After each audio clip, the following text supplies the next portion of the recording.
नमस्कार दोस्तों, stock India classes आपका हार्दिक स्वागत करता है। फर्स्ट टाइम चैनल को विजिट करें तो सब्सक्राइब जरूर करके चलें और सब्सक्राइब कर यहाँ से बेल आइकन को हिट करें, ऑल को जरूर सेलेक्ट करके रखें ताकि आने वाली नई वीडियो का नोटिफिकेशन आपको मिलता रहे। और मित्रों, 15 जनवरी से लेकर के 19 जनवरी तक चलने वाले इस सप्ताह में मार्केट किस तरह का मूव करने वाला है, इसको लेकर के अपन इस वीडियो में चर्चा करने वाले हैं। सबसे पहले देखें तो हॉलीडेज। तो अभी जनवरी में आपको 26 जनवरी से पहले मार्केट के लिए कोई भी हॉलीडे देखने को नहीं मिलेगा। अतः इस सप्ताह मार्केट है 5 में से 5 डेज अब रन करते हुए देखने को मिलेगा और मार्केट सप्ताह के पूरे 5 दिन चलने वाला है। तो इस सप्ताह देख लेते हैं कि मार्केट का दिशा किस ओर रहने वाला है और मार्केट में कौन से बड़े ट्रिगर्स होंगे जो मार्केट को ऊपर ले जा सकते हैं, या ऐसी कौन सी नेगेटिव घटनाएं हो सकती हैं जो मार्केट के सेंटिमेंट को नेगेटिव बना सकते हैं। तो उन्हीं घटनाओं का जिक्र अपन इस वीडियो में करने वाले हैं। तो मित्रों, सबसे पहले जो मार्केट का दर्पण जिसको कहते हैं कि उसका संकेत है कि 12 फरवरी को इंडियन जो मार्केट था वो एक हाई लेवल पर बंद हुई और मार्केट की क्लोजिंग करीबन 1.5% की तेजी के साथ निफ्टी अपने ऑल टाइम के हाई के नज़दीक बंद हुआ और इंडेक्स है वो 21,900 या 21,890 के आसपास जाते हुए देखने को मिले हैं। तो ये एक मार्केट के लिए सबसे बड़ा पॉजिटिव सेंटिमेंट देखने को मिल रहा है। और वैश्विक माहौल में देखें तो Q3 रिजल्ट्स हैं और अन्य कोई विश्व में कोई बड़ी नेगेटिव घटना नहीं है, तो सभी प्रकार के पॉजिटिव रोल्स को देखते हुए इंडेक्स है वो अच्छे मूवमेंट में देखने को मिल रहे हैं। इसी दौरान अगर देखें तो पिछले एक महीने में भारतीय बाजारों ने निफ्टी इंडेक्स ने 2% का रिटर्न दे दिया है मात्र एक महीने में। तो ये इंडेक्स के लिए एक अच्छा संकेत है। साथ ही देखेंगे तो इसी दौरान इंडेक्स ने 12 जनवरी को 21,927 का एक बड़ा हाई लेवल दिया है। तो इस सप्ताह भी मार्केट है वो एक पॉजिटिव सेंस के साथ आपको ऊपर की ओर जाते हुए देखने को मिल सकते हैं और एक बड़े लेवल को निकाल सकते हैं। इसमें बड़ा लेवल आपको 22,000 का नज़दीकी जो लेवल है मार्केट इसी सप्ताह 22,000 के लेवल को टच करके और फिर एक छोटे लेवल की गिरावट के साथ नीचे आ सकते हैं। हालांकि 22,300 तक के लेवल है इस सप्ताह आपको आसानी से आते हुए देखने को मिल सकते हैं। साथ ही अगर अपन देखेंगे सेंसेक्स की बात करें तो 12 मई को सेंसेक्स ने भी अपना ऑल टाइम हाई के लेवल को टच किया और 72,720 के एक बड़े लेवल को टच करके और उसके नज़दीकी क्लोज में बंद हुआ। तो सेंसेक्स भी निफ्टी के सेम ही काफ़ी बुलिश नजर आ रहा है और बड़े लेवल्स की तैयारी है वो इस सप्ताह है वो मार्केट करते हुए देखने को मिल सकता है। साथ ही अगर अपन बात करेंगे कि पिछले सप्ताह की जो तेजी थी उस तेजी में सबसे बड़ा जो रोल देखने को मिला है वो Q3 रिजल्ट्स का देखने को मिला है। और Q3 रिजल्ट्स में भी IT सेक्टर को देखें तो सिंगल डे निफ्टी IT का जो इंडेक्स है उसमें करीबन 5% की है वो तेजी देखने को मिली है। IT कंपनी में बहुत ही बड़ी एनर्जी देखने को मिली और अपने ऑल टाइम 52 वीक हाई को निफ्टी IT ने हिट किया।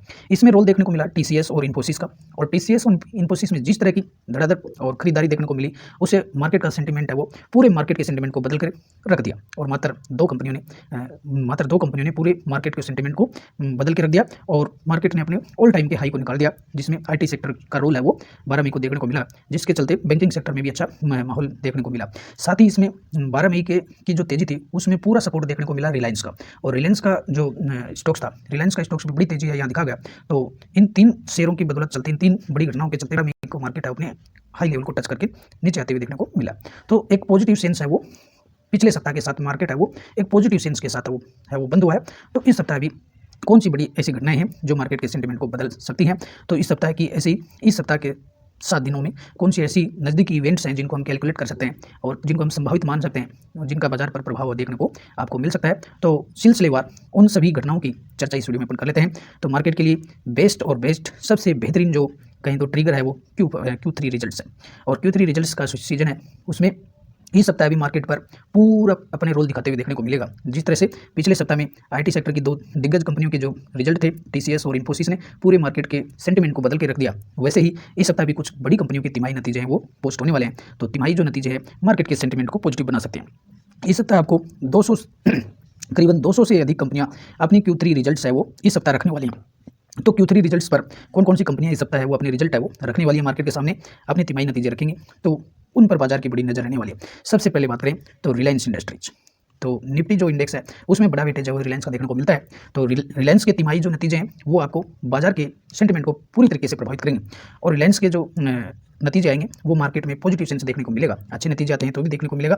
और हालांकि रिलायंस के जो रिजल्ट है वो आपको अच्छे आते देखने को मिलेंगे, तो काफ़ी अच्छे प्रोस्पेक्टिव रिलायंस के इस क्वार्टर में लग रहे हैं। और साथ ही इसमें जियो फाइनेंस, तो जियो फाइनेंस अपनी लिस्टिंग के बाद दूसरी बार रिजल्ट अपने तिमाही नतीजे मार्केट के सामने रखेगी। तो जियो और रिलायंस दोनों के जो नतीजे हैं वो मार्केट के सामने एक अच्छा सेंटीमेंट है वो रख सकते हैं, जिसके चलते मार्केट है वो बड़े टारगेट दिखा सकता है। दूसरी बात करें तो एचडीएफसी बैंक के नतीजे भी आपको इसी सप्ताह आते हुए देखने को मिलेंगे। और रिलायंस और एचडीएफसी बैंक दोनों का निफ्टी 50 में बहुत बड़ा वेटेज है, तो इन दोनों कंपनियों के तिमाही नतीजे बाजार को बहुत बड़े लेवल पर प्रभावित कर सकते हैं, तो इन पर बाजार की बड़ी नजर रहने वाली है।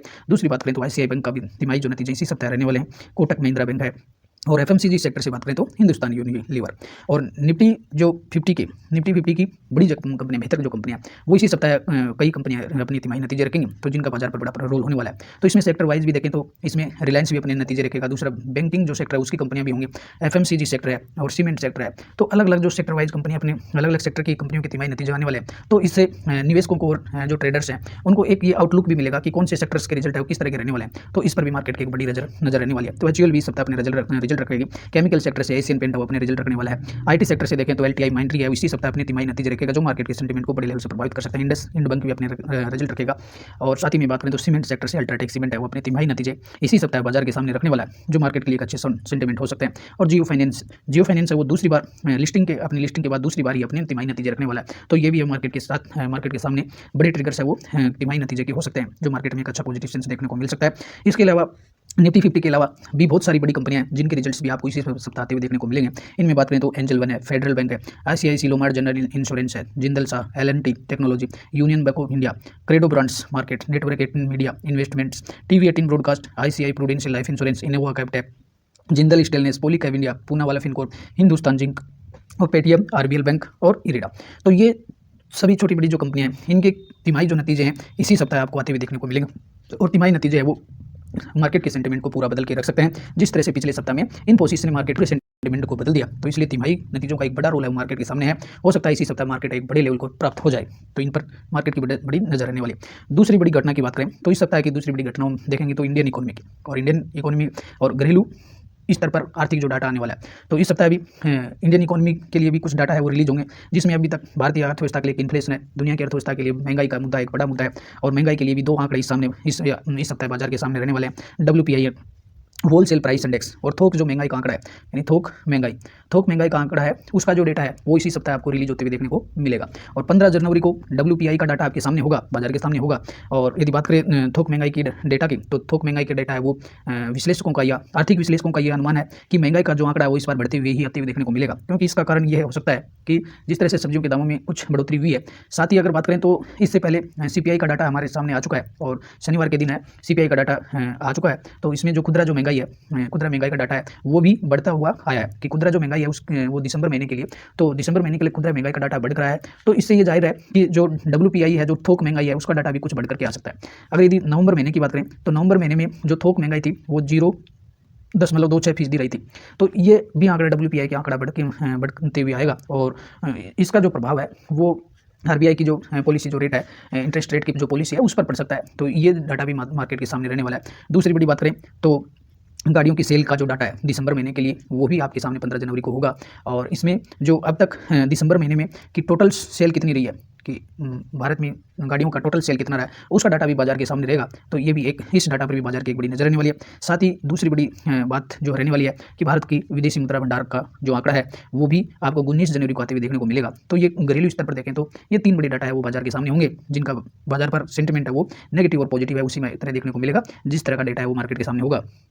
अब बात करेंगे ग्लोबल इकोनॉमी की, और वैश्विक जो अर्थव्यवस्था है उसके भी कुछ डाटा है वो हमारे सामने बाजार के सामने होंगे। तो इसमें बात करेंगे तो सबसे बड़ी चीज़ जो देखने को मिलेगी चाइना GDP की, और चाइना की जो GDP है उससे Q4 2023 और चौथी जो तिमाही के जो डाटा है वो 17 जनवरी को है वो दुनिया के सामने होंगे। तो ये जो चाइना की जो GDP है उसका जो डेटा है वो दुनिया के लिए, बाजारों के लिए बड़े मायने रखेगा की बार, क्योंकि इसमें जो GDP का जो डाटा है साथ ही इसमें इंडस्ट्रियल कैपेसिटी यूटिलाइजेशन नंबर्स का जो डाटा होगा, तो इससे ये जाहिर होगा कि चाइना की जो इकोनॉमी है उसमें अब रिफॉर्म या जो कवरिंग जो होगी वो कहाँ तक कितनी लेवल की होगी, तो इससे मार्केट को एक बड़ी राहत मिल सकती है, और ये मार्केट के लिए एक बड़ा ट्रिगर भी हो सकता है।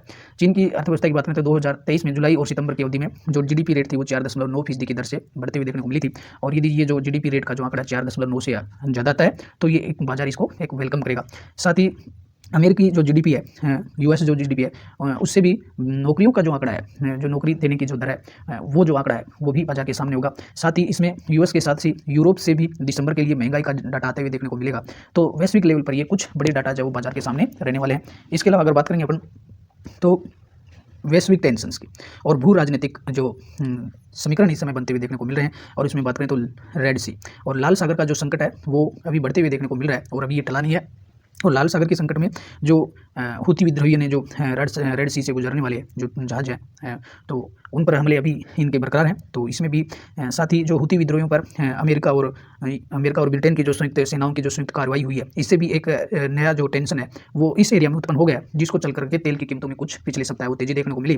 तो ये एक भू राजनीतिक जो टेंशन है ये भी बाजार के सामने रहने वाला है। तो इसमें कुछ अमेरिका और ब्रिटेन की सेनाओं के द्वारा जो हुती विद्रोहियों पर कार्रवाई की गई है, उससे भी मिडिल ईस्ट में एक टेंशन है, वो टेंशन का जो लेवल है वो काफ़ी बढ़ चुका है। तो ये भी बाजार के लिए एक चिंता हो सकती है। दूसरी तरफ अगर देखें तो इसमें क्रूड ऑयल, तो इस कार्रवाई अमेरिका की जो कार्रवाई हुई है हुती विद्रोह पर, इसको लेकर के क्रूड ऑयल में कुछ है वो तेजी देखने को मिली है। पिछले सप्ताह की बात करें तो इसमें तो क्रूड ऑयल में जो तेजी देखने को मिली है, इसका जो प्रभाव है इंडियन इकोनॉमी पर पड़ना ही है, लेकिन अभी उस लेवल पर क्रूड ऑयल है वो नहीं पहुंचा। अगर पिछले सप्ताह की बात करें तो WTI जो क्रूड था उसमें करीबन वो 0.66 की अंकों की तेजी देखने को मिली है, और ये 72 से ऊपर निकलते हुए देखने को मिला। ब्रेंट है वो $78 से ऊपर चला गया। तो क्रूड ऑयल में ये जो तेजी देखने को मिल रही है, ये एक मार्केट के सेंटिमेंट को कुछ बिगाड़ सकता है। यदि ये जो 80 से ऊपर निकल जाता है, 80 ऊपर और उससे भी लगातार तेजी में रहता है, तो ये भारतीय बाजारों के लिए एक टेंशन का स्तर हो सकता है। तो जैसे जैसे जो उत्तरी विद्रोहियों का लाल सागर का संकट बढ़ता है, इससे तेल की कीमतें वो बढ़ते हुए देखने को मिल सकती हैं। तो तेल की कीमतों पर बाजार की बड़ी निगाह रहने वाली है। अब मित्रों बात करेंगे FI और DIs का डाटा क्या कहता है, और विदेशी इन्वेस्टर्स का रुझान बाजार के लिए बड़े मायने रखेगा। और इस सप्ताह की बात करें, पिछले सप्ताह की बात करें तो पिछले सप्ताह में सिर्फ 8 जनवरी को छोड़ करके 8 जनवरी को और विदेशी जो इन्वेस्टर्स हैं उन्होंने मात्र 16 करोड़ भारतीय बाजारों में डालते। उसके अलावा पूरे सप्ताह इनकी है वो सेलिंग का यहाँ देखने को मिला है। तो विदेशी जो इन्वेस्टर्स हैं, FIs हैं, उनका जो सेंटिमेंट है वो पिछले सप्ताह वो नेगेटिव सेंटिमेंट देखने को मिला है। लेकिन भारतीय बाजारों के लिए बड़ी पॉजिटिव बात यह है कि DIs जो घरेलू इन्वेस्टर्स हैं, संस्थागत इन्वेस्टर्स हैं, उनका बहुत ही पॉजिटिव रुझान देखने को मिला है। उन्हें पूरे सप्ताह वो एक बड़ी बाइंग किया है। तो ये एक भारतीय बाजारों के लिए एक पॉजिटिव सेंस देखने को मिल रहा है। साथ ही अगर बात करेंगे कि जनवरी में, तो जनवरी महीने में अब तक और विदेशी जो इन्वेस्टर्स हैं उन्होंने 600 करोड़ रुपए हैं वो भारतीय बाजार से निकाले हैं। वहीं अगर DIs को भी देखें तो DIs की जो नेट वैल्यू है जनवरी महीने के लिए अब तक वो 400 करोड़ निकाले, 400 करोड़ से ज़्यादा निकाले। तो DIs और FIs का जो सेंटिमेंट है फिलहाल अभी कुछ है वो थोड़े थोड़े डाउन में आते हुए देखने को मिल रहा है। तो ये एक नेगेटिव सेंटिमेंट है वो बाजार के लिए देखने को मिल सकता है। आगे हो सकता है कि जिस तरह से इसका एक कारण ये भी देखने को मिल सकता है कि 1 फरवरी को भारत में बजट आने वाला है। तो बजट का जो बजट तक है वो एक यूँ कहे कि विदेशी जो इन्वेस्टर्स हैं उनका एक सदाबहार कदम हो सकता है कि वो बजट को देखते हुए कुछ अपनी एलोकेशन कम कर रहे हैं। तो ये भी एक बाजार के सामने एक बड़ी जो चिंता वाली बात हो सकती है कि अगर आने वाले वीक में अगर FIs का जो सेंटिमेंट है नेगेटिव देखने को मिले और बजट के चलते DIs का सेंटिमेंट भी है वो थोड़ा कमज़ोर पड़ जाए, तो मार्केट में है वो 22,000 के लेवल को टच तो कर सकता है, लेकिन वहाँ रुकेगा नहीं। तो उसमें फिर से 200 से 400 अंकों की गिरावट है वो इस सप्ताह में देखने को मिल सकती है। तो ये भी एक बड़ा सेंटिमेंट बाजार के सामने रहने वाला है। साथ ही में अपन देखेंगे इस सप्ताह की महत्वपूर्ण कॉर्पोरेट एक्शन, जिसमें dividend, right issue, stock split, bonus issue और बाईबैक। तो ये कॉर्पोरेट एक्शन है कहाँ रहने होने वाले इस सप्ताह। तो इस सप्ताह की बात करें तो शक्ति स्टार्च एंड केमिकल है, उसमें अंतरिम डिविडेंड है 8 रुपये के लिए।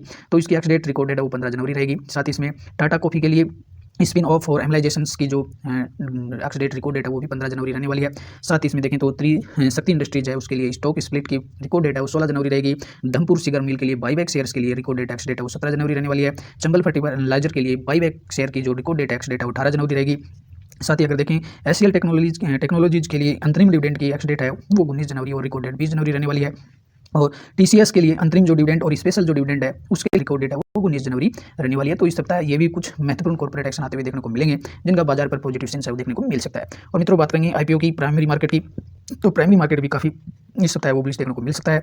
इस सप्ताह अगर लिस्टिंग की बात करें तो ज्योति CNC का कंपनी है वो बाजार को 16 जनवरी को इसकी लिस्टिंग होते हुए देखने को मिलेगी। और लिस्टिंग का अगर प्रीमियम की बात करें तो इसका प्रीमियम 40 रुपये पर चल रहा है। तो एक पॉजिटिव लिस्टिंग है वो मार्केट में ज्योति CNC की देखने को मिल सकती है। और मित्रों बात करेंगे साथ ही कोई नई कंपनी के जो IPO है उसकी ओपनिंग भी देखने को मिलेगी। मेडी असिस्ट हेल्थ केयर सर्विसेज जो लिमिटेड, तो इसका IPO है वो आपको 15 जनवरी को खुलते हुए देखने को मिलेगा। तो इस तरह से प्राइमरी जो मार्केट है वो भी काफ़ी पॉजिटिव सेंटिमेंट के साथ है वो बाजार की शुरुआत करने वाला है। और मित्रों देखेंगे FNO के संकेत, फ्यूचर एंड ऑप्शन का डाटा क्या कहता है। तो फ्यूचर और ऑप्शन के डाटा के अनुसार नेट में अगर देखें तो भारतीय जो इंडेक्स है, भारतीय बाजार है, उनके लिए 22 और 22 जो 300 का लेवल है, 22,300 एक बड़ा रेजिस्टेंस है इस समय मार्केट के सामने दिखाई दे रहा है। और 22,300 का जो रेजिस्टेंस है इस पर 1,04,000 ओपन इंटरेस्ट ओआई देखने को मिल रही है। और 22,300 की स्ट्राइक का एक मार्केट के सामने एक बड़ी रेजिस्टेंस रहेगा। साथ ही इसमें 22,150 और 2200 ये नियर टर्म के रेजिस्टेंस होंगे। और यदि मार्केट के लिए बड़े सपोर्ट की बात करेंगे तो 21,700 मार्केट के लिए बहुत ही बड़ा सपोर्ट की तरह काम करेगा। नियर टर्म सपोर्ट की बात करें तो 21,800 है, यहाँ भी एक बहुत ही बड़ा सपोर्ट है। और यहाँ भी है वो 1,40,000 और उधर भी 1,64,000 का ओआई देखने को ओपन इंटरेस्ट देखने को मिल रहा है। तो ये मार्केट के सामने दो बड़ी सपोर्ट है। और नियर टर्म ये दो बड़े रेजिस्टेंस है वो 22,300 और 22,150 का रहेगा। तो ये दोनों ही बड़े जो रेजिस्टेंस हैं इनको मार्केट है वो टच करके एक बार फिर कंसोलिडेशन के फेज में आ सकता है। तो मित्रों समराइज रूप से देखें तो इस सप्ताह की पॉजिटिव जो और नेगेटिव दोनों अगर इवेंट्स की बात करें तो Q3 जो रिजल्ट्स हैं उसमें कुछ बड़ी कंपनियों की बात करें तो रिलायंस, HDFC बैंक और अन्य जो बैंक हैं तो इसमें बड़ी कंपनियों के Q3 रिजल्ट्स हैं वो आने वाले हैं। तो Q3 जो रिजल्ट्स हैं लगभग औसत रूप से Q3 रिजल्ट्स है वो अनुमान से अच्छे आ रहे हैं। तो ये एक मार्केट के लिए पॉजिटिव सेंटिमेंट देखने को मिल रहा है। नेगेटिव सेंटिमेंट्स में देखें तो रेड सी के हुती विद्रोहियों पर जो अमेरिका की कार्रवाई हुई है ये मार्केट के लिए नेगेटिव सेंस में देखने को मिलेगा। साथ ही इन्फ्लेशन का डाटा वो फिर से एक बार बढ़ते हुए देखने को मिला है। तो ये भी एक हल्का सा है वो मार्केट के लिए चिंता वाली बात हो सकती है। तीसरा अगर नेगेटिव सेंस देखें तो एफआई जो है वो जनवरी में लगातार वो सेलिंग कर रहे हैं। तो ये भी एक मार्केट पर दबाव डाल सकता है। और दूसरी बात करें तो इसमें अब पॉजिटिव सेंस में है वो सिर्फ है वो ये है कि दुनिया में और कोई बड़ी घटना नेगेटिव रोल वाली कोई बड़ी घटना नहीं है और Q3 है वो मार्केट को सपोर्ट दे सकता है। तो ये इस सप्ताह के मेजर इवेंट्स हैं आप बाजार के सामने रहने वाली है। तो इन सभी इवेंट्स का मिला जुला असर ये रहेगा कि इंडेक्स है वो एक बार 22,000 के लेवल को टच कर या 22,200 और 300 के लेवल को टच कर सकता है। लेकिन वहाँ रुकने की गुंजाइश बहुत ही कम है और मार्केट है वो नीचे भी 200 से 300 पॉइंट की एक गिरावट भी है यहाँ आपको देखने को मिल सकती है। तो मित्रों आशा करते हैं वीडियो आपको हेल्पफुल लगा होगा। पहली बार चैनल को विजिट करें तो सब्सक्राइब कर बेल आइकन को जरूर हिट करें, वीडियो को शेयर और लाइक करें, कमेंट्स जरूर करके बताएं ताकि वीडियो की क्वालिटी उन्हें कर सकें। नमस्कार, अगले वीडियो में फिर मिलते हैं, तब तक के लिए गुड बाय।